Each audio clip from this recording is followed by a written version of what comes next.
സ്വാശ്രയ പ്രശ്നത്തിൽ സമരരംഗത്തുള്ള യൂത്ത് കോൺഗ്രസ് പ്രവർത്തകരെ പോലീസും SFIക്കാരും ചേർന്ന് തല്ലിച്ചതച്ചുവെന്നായിരുന്നു ഷാഫി പറമ്പിലിന്റെ അടിയന്തര പ്രമേയ നോട്ടീസ്. ഇന്നലെ നിയമസഭയിൽ തികഞ്ഞ സംയമനം പാലിച്ച മുഖ്യമന്ത്രി പിണറായി വിജയൻ ഇന്ന് പ്രതിപക്ഷത്തെ പ്രകോപിപ്പിച്ചു.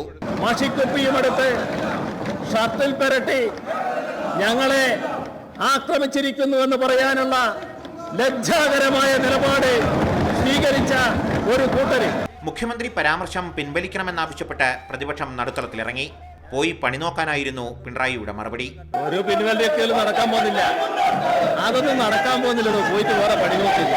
യൂത്ത് കോൺഗ്രസ് സമരത്തെ പരിഹസിച്ച മുഖ്യമന്ത്രിയെ കടുത്ത ഭാഷയിൽ വിമർശിച്ച് പ്രതിപക്ഷ നേതാവ് രംഗത്തെത്തി. നിഷേധാത്മകമായ നിലപാടുണ്ടായിരുന്നെങ്കിൽ ഇന്നലെ സഭാ നടപടികൾ ഞങ്ങൾക്ക് സ്തംഭിപ്പിക്കാമായിരുന്നു. ഞങ്ങൾ ചെയ്തില്ല. അത് ഞങ്ങളുടെ ദൗർബല്യമായി കാണരുത്.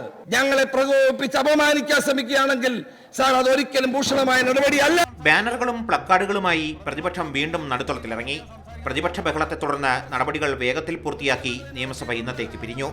CG കടക്കൽ, മാതൃഭൂമി ന്യൂസ്, തിരുവനന്തപുരം.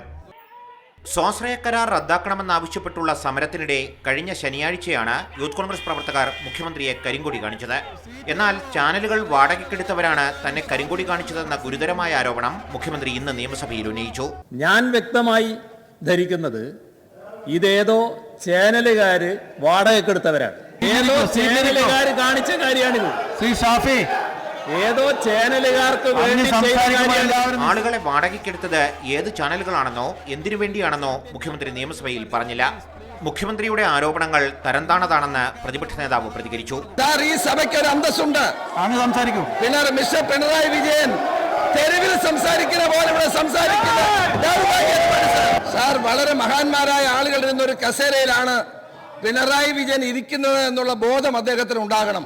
സാർ, അദ്ദേഹം പാർട്ടി കമ്മിറ്റിയിലും പൊതുനിരത്തിലും പറയുന്ന ഭാഷ നിയമസഭയിൽ പറയാൻ പാടില്ല. സാർ, മുഖ്യമന്ത്രി ഇത്ര തരം താഴാൻ പാടില്ല. അദ്ദേഹത്തിന് നിലവാരം ഉണ്ടാകണം. മാതൃഭൂമി ന്യൂസ്, തിരുവനന്തപുരം.